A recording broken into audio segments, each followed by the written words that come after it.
Si vous regardez cette vidéo, c'est probablement que votre chaudière vous affiche un code erreur ou qu'elle refuse tout simplement de démarrer. Et en regardant le manomètre, vous avez vu que la pression est tombée certainement à 0 ou proche de 0, ou peut-être qu'il y a un code erreur et vous ne savez pas d'où ça vient. Alors, je tiens à vous rassurer, pas de panique, parce que c'est tout à fait normal, ça peut arriver par moment. Et dans cette vidéo, je vais vous expliquer comment remettre de l'eau dans une chaudière murale ou trouver le robinet de remplissage, quelle pression exacte il faut viser et quels sont les codes erreurs les plus fréquents selon les marques. Que vous ayez une chaudière Sonny Duval, Vaillant, Chafoto, ELM Leblanc ou bien De Dietrich, la méthode est quasiment la même à chaque fois. On va voir ça ensemble.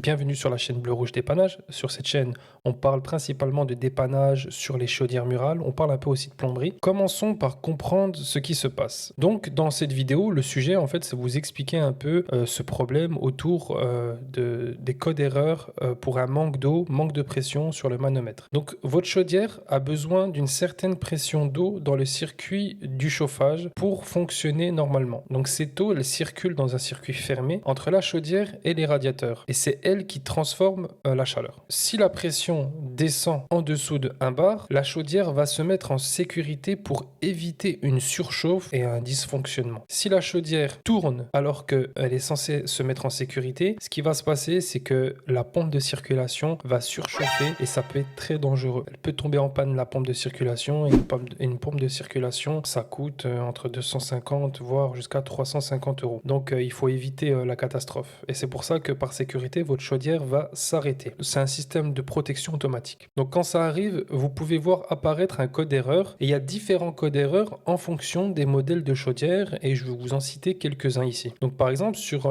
les chaudières murales Sonny Duval, on a les codes erreurs F22, F75. Ça c'est les codes erreurs les plus connus qui s'affichent en général sur les chaudières Sonny Duval. Ensuite on a la marque Vaillant. Le code erreur en général c'est le code F22. La marque ELM Leblanc, le code erreur F0 à 8. Chafoto, ce sont les codes erreurs principalement 108 et 109. La marque De Dietrich, ce sont des codes erreurs E10 et F0. Alors Atlantique, c'est un peu différent parce qu'en général, c'est un voyant rouge qui clignote avec un code défaut pression. Et la marque Frisquet, voyant, donc en général, ça met pression insuffisante. Donc si vous voyez l'un de ces codes, c'est simplement que la chaudière n'a plus assez d'eau dans le circuit. Mais rien de grave, il faut rétablir la pression. Et c'est ce qu'on va voir tout à l'heure ensemble, comment faire pour résoudre ce problème de pression. Sous la chaudière, vous allez retrouver plusieurs tuyaux. On a un tuyau pour le gaz, en général c'est la couleur jaune, un pour l'eau chaude, un pour l'eau froide et un pour le départ chauffage et pour finir, un pour le retour chauffage. Parmi ces tuyaux, il y a un petit robinet appelé robinet de remplissage ou vanne de remplissage. Donc en général, il est indiqué par une couleur bleue et des fois il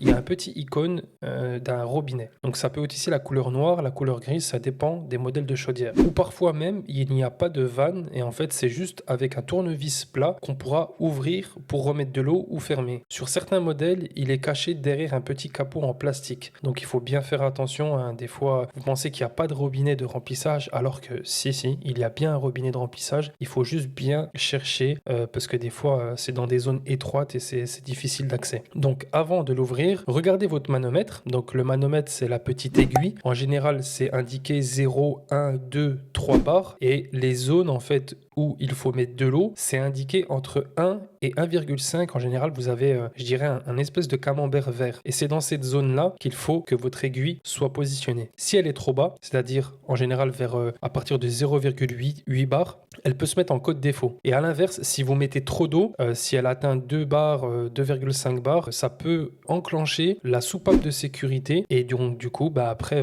vous avez votre chaudière par sécurité qui va évacuer l'eau pour protéger votre circuit. Alors maintenant, je vais vous expliquer comment remettre de l'eau. Si vous avez trouvé le robinet de remplissage, en général, il y en a deux. Il y en a un premier et un deuxième de sécurité. Vous ouvrez légèrement le premier robinet et le deuxième, vous faites attention, vous l'ouvrez tout doucement. Pourquoi? Je vais vous expliquer. Que si vous habitez dans un bâtiment, si vous habitez dans les premiers étages, rez-de-chaussée, premier, deuxième étage, en général, la pression du réseau d'eau général, elle est plus forte. Et si vous ouvrez trop vite, l'eau peut monter très très vite à 2,5-3 bars. Donc il faut faire attention et ouvrir doucement. À l'inverse, si vous habitez au dernier étage d'un bâtiment et que la pression elle n'est pas assez puissante, c'est-à-dire que l'aiguille du manomètre monte tout doucement, eh bien ça aussi c'est tout à fait normal parce que vu que vous êtes au dernier étage, l'eau met du temps à arriver. Donc vous ouvrez le premier robinet, le deuxième robinet, s'il n'y en a qu'un seul, vous en ouvrez qu'un seul, et quand vous allez ouvrir, vous allez entendre un bruit d'eau qui va circuler dans la chaudière. Ça c'est normal. À ce moment-là, vous allez voir l'aiguille normalement du manomètre qui va commencer à monter tout doucement. Dès que la pression, c'est-à-dire l'aiguille,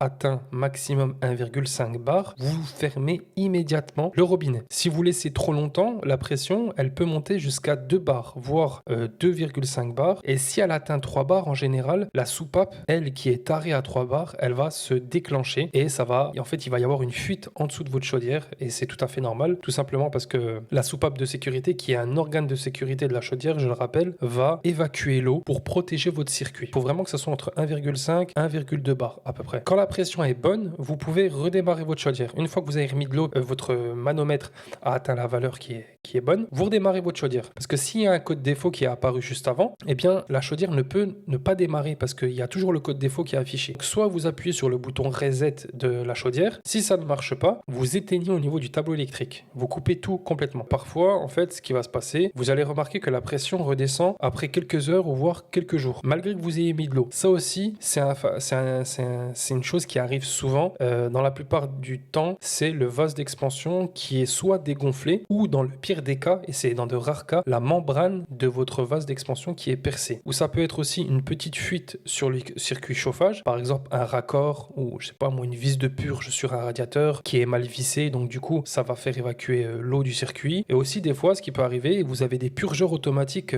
sur des tuyaux, en général c'est sur les parties les plus hautes du circuit, et quand le purgeur automatique est défectueux, eh bien au lieu de faire évacuer l'air, ça va faire évacuer l'air plus l'eau, et là du coup vous êtes toujours obligé de remettre de l'eau. Et donc pour le vase d'expansion, pour expliquer un peu son fonctionnement, c'est une pièce qui est ronde en général, souvent rouge ou grise en fonction des modèles, qui est située à l'arrière de la chaudière. En fait, sa mission, c'est d'absorber les variations de pression entre chaud et froid. Et si la membrane interne est percée ou s'il n'y a plus d'air, la pression va chuter quand la chaudière refroidit. Et dans ce cas, il faudra regonfler votre vase d'expansion à 0,8 bar avec une pompe de vélo. Normalement, c'est une pompe spécialisée pour les chauffagistes qui sont dans le dépannage de chaudière, ou le faire contrôler par un professionnel. À savoir que quand vous achetez une chaudière neuve, votre vase d'expansion normalement est gonflé à l'azote. Il y a un meilleur résultat, il y a un meilleur maintien. Donc quelques précautions avant de finir. Toujours faire le remplissage de la chaudière à froid, et ça c'est important parce que c'est pour éviter justement que votre pression monte trop haut d'un coup. Ne jamais dépasser les 2 bars de pression. Vous pouvez à la limite 2,5 mais pas plus, parce que si votre chaudière après elle chauffe, la pression elle va monter. À froid, la pression elle est toujours basse. C'est-à-dire que si vous n'utilisez pas votre chaudière pendant des jours, la pression elle sera toujours basse plutôt que si vous l'utilisez en hiver, parce que c'est à des périodes où elle tourne le plus souvent. Vous utilisez le chauffage et l'eau chaude, et forcément la pression monte plus haut. Et refermez le robinet de remplissage, ça c'est très important. À la fin, quand vous avez fini de remplir, vous refermez votre robinet pour éviter d'avoir une fuite en dessous de votre chaudière. Donc voilà, maintenant vous savez comment remettre de l'eau dans votre chaudière murale. L'objectif de cette vidéo, c'était de vous expliquer de manière globale, quel que soit le modèle de votre chaudière. Ça c'est une panne qui est très courante, je le répète. C'est souvent que le manomètre chute à zéro. Souvent des personnes n'arrivent pas à remettre de l'eau sur leur chaudière, et pourtant c'est une panne que vous pouvez résoudre vous-même. Vous n'avez pas besoin d'un professionnel pour ça.